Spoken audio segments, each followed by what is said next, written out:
ராஜராஜன் நேரம் இது ராஜராஜன் நேரம் ராஜராஜன் நேரம் நமக்கு ராஜயோக நேரம்.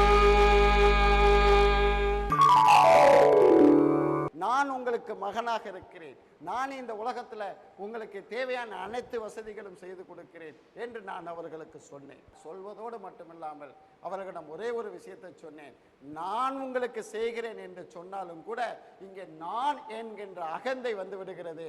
ஸோ ராஜராஜன் யார் உங்களுக்கு செய்வது என்றால் ராஜராஜன் ஆண்டானாகி விடுகிறான், நீங்கள் அடிமையாகி விடுவீர்கள். ஆகையே ராஜராஜன் சொன்னார், ராஜராஜன் உங்களை உங்கள் காலில் நிற்க வைக்கிறேன், நீங்கள் உழைக்கலாம், நீங்கள் சம்பாதிக்கலாம், நீங்களும் இந்த உலகத்தில் உலகளாவிய வாழ முடியும். காரும் பங்களா மட்டுமல்ல, இந்த உலகத்துடைய மிகப்பெரிய விருதுகளெல்லாம் நீங்கள் பெற முடியும் என்று சொல்லி ராஜராஜன் கண்டுபிடிச்ச நேமியாலஜியை, தத்துவத்தை உங்களுக்கு நான் பயன்படுத்த எண்ணினேன். அப்பொழுது என்ன நடந்தது என்றால், நான் கூட சொல்லுவேன், ஒரு 18-20 வயசு இளைஞர்கள்லாம் எங்கிட்ட வராதமே. காரணம் என்னன்னா, அவனுக்கு இந்த பயிற்சிகளில் ஆர்வம் இருக்காது, இந்த பயிற்சிகளை செய்ய சொன்னால் அவனுக்கு ஈடுபாடு இருக்காது, அவனுக்கு 1008 நீடு இருக்கு. ஆனால் ராஜராஜனை பொறுத்தவரையில் உங்களை போன்றவர்களை, உயர்ந்தவர்கள், வாழ்ந்தவர்கள், 50-60 அகவையை தாண்டியவர்களுக்கு இந்த உலகத்தில் வேறு சிந்தனை இல்லை. ஸோ அவர்களுக்கு பயிற்சியை கொடுத்தால் முழுமையாக செய்வார்கள் என்பதற்கு நீங்கள் ஒரு மிகப்பெரிய சான்று. நீங்களும் உங்களுடைய வீட்டுக்காரும் சதா நான் கொடுத்த பயிற்சிகளை திரும்ப திரும்ப திரும்ப திரும்ப அழுத்தமாக ஆழமாக பண்ணியனதுடைய விளைவு பலன் உங்களுக்கு 2-3 மாதங்களிலே கிடைத்திருக்கிறது. 2-3 மாதங்களிலேயே உங்களுக்கு வாழ்க்கையிலே நிம்மதி என்று ஒன்று கிடைத்திருக்கிறது என்று சொன்னால் அது ராஜராஜனால் கிடைத்திருக்கிறது. இல்லை ராஜராஜன் கண்டுபிடித்திருக்கின்ற நேமியாலஜியால் கிடைக்கப்பட்டிருக்கிறது.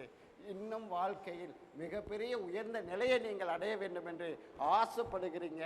நிச்சயமாக புத்தர் சொன்னார், இந்த உலகத்தில் ஆசையை விட்டுவிடுங்கள் என்று சொன்னால், ராஜராஜன் சொன்னார், இந்த ஒட்டுமொத்த இந்த சமூகமே ஆசையை விட்டுவிடுங்கள் என்று சொல்லி புத்தர் கூட ஆசைப்பட்டார் என்று நான் சொல்லுவேன். ஆகவே ஆசைதான் இந்த உலகத்தில் நீங்கள் வெற்றி பெறுவதற்கு மூல காரணமாக இருக்க போடுகிற விஷயம். நிச்சயமாக இன்றைய திருமணத்தில் நீங்கள் உயர்ந்திருக்கிறீர்கள், நல்லா இருக்கீங்க, மாற்றம் இருக்கு, மகிழ்ச்சி இருக்கு, நிம்மதி இருக்குன்னு சொல்றீங்க. நாளைய அடுத்த ஆண்டு திருமண மேடைகளிலே உங்களை கூப்பிடுகிறேன், விழாக்களில் கூப்பிடுகிறேன். பொருளாதாரத்தில் நீங்கள் உயர்ந்து உங்களுடைய மகன் பிள்ளைகளோடு நீங்கள் சேர்ந்து எங்களிடம் பேட்டி கொடுக்கிற காலம் வெகு தொலைவில் இருக்கிற உத்தரவாதம் இந்த சமூகத்திற்கூடாக உங்களுக்கும் அளிக்கிறேன். நன்றி. மதிப்பிற்கும் மரியாதைக்கும் உரிய மாபெரும் தத்துவ மேதை பெயரியல் பேரரசர் டாக்டர் CV ராஜராஜன் அவர்களே, நீங்கள் விஜய் டிவியின் தொலைக்காட்சியின் வாயிலாக கடந்த 4-5 வருடங்களமாக நான் பார்த்து கொண்டு இருக்கின்றேன். நீங்கள் கூறிய ஒவ்வொரு விஷயமும் உண்மைதான் என்று என் மனதிற்கு புலன்பட்டது. இருந்த போதிலும் உங்களிடம் கேள்வி என்று கேட்பதற்கு என் நா கூசுகிறது. கேள்விகள் என்று கேட்பதற்கு என்னிடம் ஒன்றும் இல்லை. இருந்த போதிலும் நேமியாலஜி என்ற வார்த்தையில் மிக அற்புதமான தத்துவத்தை நீங்கள் விளக்கியிருக்கிறீர்கள். அதன் அடிப்படையில் உங்களிடம் பெயர் மாற்றம் செய்யப்பட்டவர்களும் சரி, பெயர் மாற்றம் செய்யப்பட்டவர்களில் நானும் ஒருவனாகியவனும் சரி, அதன் மூலம் நான் மிகப்பெரிய இன்பத்தை நான் கண்டிருக்கின்றேன், இல்லை என்று நான் சொல்லவில்லை. இருந்த போதிலும் பெயரியல் என்பது மிக அற்புதமான விஷயம். இந்த உலகம் முழுவதும் அது இன்று உணர்ந்து கொண்டிருக்கின்றது. இருந்தாலும் திருமணம் தேதியில் என்று குறிப்பிடப்பட்டுள்ள 4, 5, 7, 8 என்ற எண்ணிக்கையில், திருமண தேதியின் கூட்டு எண்ணிக்கையில் வரும் திருமணம் செய்து கொள்பவர்கள் வாழ்க்கையில் பெரும் போராட்டவாளிகளாகவும், அவர்கள் வாழ்க்கையில் நிம்மதியற்றவர்களாகவும், குழந்தை பேரின்மை என்பது ஒன்று இல்லாதவர்களாகவும் இருக்கின்றார்கள். ஆனால் இன்றைய காலகட்டத்தில் இது உண்மைதான் என்று என் மனதுக்கு புலன்பட்டாலும், நம் முன்னோர்கள் வாழ்ந்திருக்கின்றார்கள். இதே தேதியின் அடிப்படையில் அவர்களும் குழந்தை குட்டிகளை பெற்று அவர்களும் நல்லபடியாக வாழ்ந்து கொண்டிருக்கின்றார்கள்.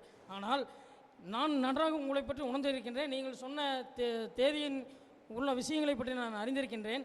நீங்கள் ஒவ்வொரு திருமணத்தில் தோல்வியுற்றவர்களின் வாழ்க்கையை பற்றி நான் ஆராய்ந்த பொழுது நீங்கள் சொன்ன 4, 5, 7, 8 என்கிற தேதி வந்திருக்கின்றது. ஆனால் நான் அதை நினைத்து நான் மிகவும் பிரமிப்படைந்தேன்.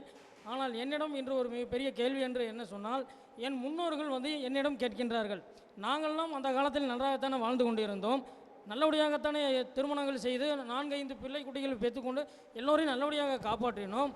ஆனால் இன்று உங்களுக்கு என்ன வந்துவிட்டது? ஏன் இப்படி ஒரு திருமணத்தை செய்து கொள்கிறீர்கள்?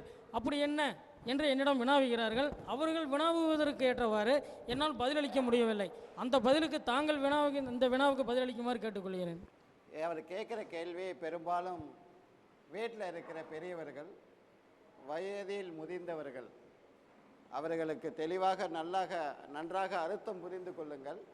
வீட்டில் இருக்கின்ற பெரியவர்கள், வயதில் முதிர்ந்தவர்கள், அறிவில் முதிர்ச்சி அடைந்தவர்கள் என்று நான் சொல்ல மாட்டேன், வயதில் முதிர்ந்தவர்கள். ஸோ இவர்கள் எல்லாம் என்ன செய்வது?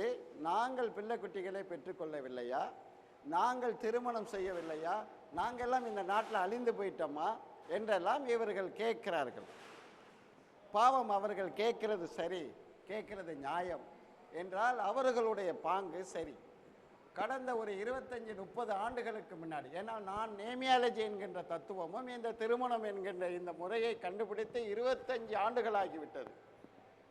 ஸோ நான் இந்த ஃபீல்டுக்கு வருவதற்கு முன்னாடி 25 ஆண்டுகளுக்கு முன்னாடி கிராமங்களிலே திருமணங்கள் நடைபெறும். அப்போ திருமணம் நடந்து கொண்டு இருக்கும் பொழுது திடீர்னு மரத்துலேருந்து கீழே விழுந்துருவார், செத்து போயிடுவார். கல்யாணம் பண்ண உடனே பாம்பு கொத்தி புருஷன் செத்து போயிடுவார். திடீர்னு பார்த்தீங்கன்னா பேய் அடித்து பொண்டாட்டி செத்து போயிடுவா. இப்படி எல்லாம் பல சாவுகள் நடந்துக்கிட்டு இருந்துச்சு ஒரு 50 ஆண்டுகளுக்கு முன்னாடி, 25 ஆண்டுகளுக்கு முன்னாடி. ஆனால் இன்னைக்கு எங்கேயாவது பேய் அடித்து செத்ததாகவோ அல்லது மரத்திலிருந்து விழுந்ததாகவோ விஷயங்கள் இல்லை.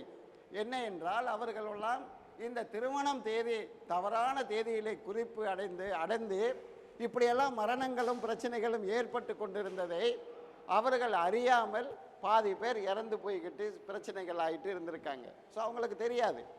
ஸோ அதுக்கு அப்புறம் நீங்கள் பார்த்துட்டிங்கன்னா கடந்த 25 ஆண்டுகளுக்கு முன்னாடி நிறைய வீட்டில் மாமியார் மருமகள் பிரச்சனை ஒரு பெரிய விஷயமாக விஸ்வரூபம் எடுத்திருக்கோம்.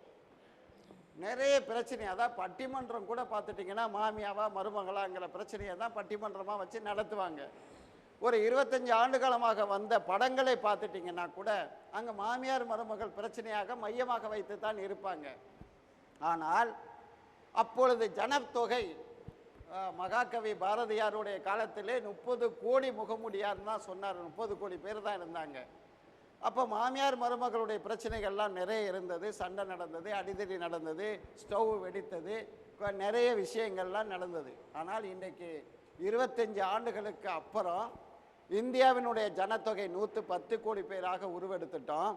ஆனால் எத்தனை ஸ்டவ் வெடிக்கணும், எத்தனை மாமியார் பெட்ரோல் ஊற்றி கொளுத்தப்படணும், எத்தனை வீட்டில் இந்த வீட்டில் டெய்லி நடைபெற்று இருக்கணும் என்று ஆய்ந்து பார்த்தால் 30 கோடி பேர் இருந்த நிலையில் இன்னைக்கு 110 கோடி பேராக பெருகெடுக்கும் பொழுது ஒவ்வொரு நாளும் ஸ்டவ் வெடிக்க வேண்டுமா இல்லையா? ஆனால் நடக்கவில்லை. இன்னைக்கு நிறைய மாமியார் மருமகளுடைய சண்டைகள் எல்லாம் தீர்ந்து போச்சு. இன்னைக்கு நிறைய கொலைகள் நடக்கிறது இல்லை, ஸ்டவ் வெடிக்கிறது இல்லை. என்ன நடந்தது என்று கேட்டால், ராஜராஜனாகிய நான் இந்த நாட்டுடைய மாமியார் மருமகளுடைய சண்டையை ஒழித்த மாபெரும் பங்கு எனக்கு உண்டு.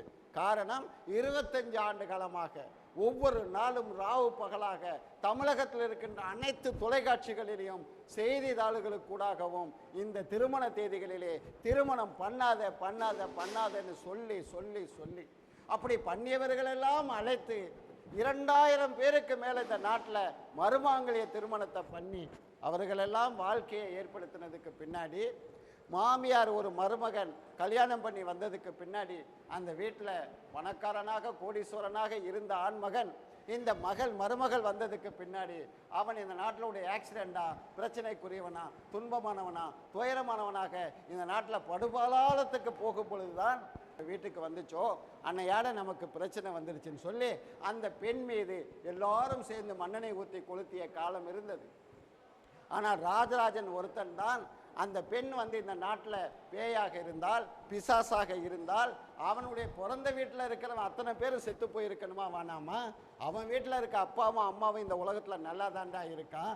நீ ஏண்டா உன் வீட்டுக்கு வந்ததுக்கு பின்னாடி இந்த பொண்ணு அழிஞ்சு போச்சு, நீ தரித்திரமானவனாக இருக்கக்கூடாதா என்றெல்லாம் கேள்வி கணையோட கேட்டு, நீயும் தரித்திரமானவன் இல்லை, அந்த பிள்ளையும் தரித்திரமானவர் அல்ல, நடந்ததெல்லாம் என்ன என்று கேட்டால், திருமணம் பண்ண முகூர்த்தம் சரியில்லாத காரணத்தினால் நீ அழிந்து போயிட்டாய் என்று சொல்லி அவர்கள் இன்னைக்கு எல்லாருக்கும் விழிப்புணர்ச்சியை கொடுத்து விட்ட காரணத்தினால், தொலைக்காட்சியை எல்லாரும் பார்க்கின்ற காரணத்தினால், ஒவ்வொரு தாய்மாரும் தன்னுடைய மாமியார் மருமகளுடைய சண்டை போடுவதை விட்டுவிட்டு எல்லாரும் பெயர் காரணமாக இருக்கு, திருமணம் பண்ண முகூர்த்தம் காரணமாக இருக்கிறது.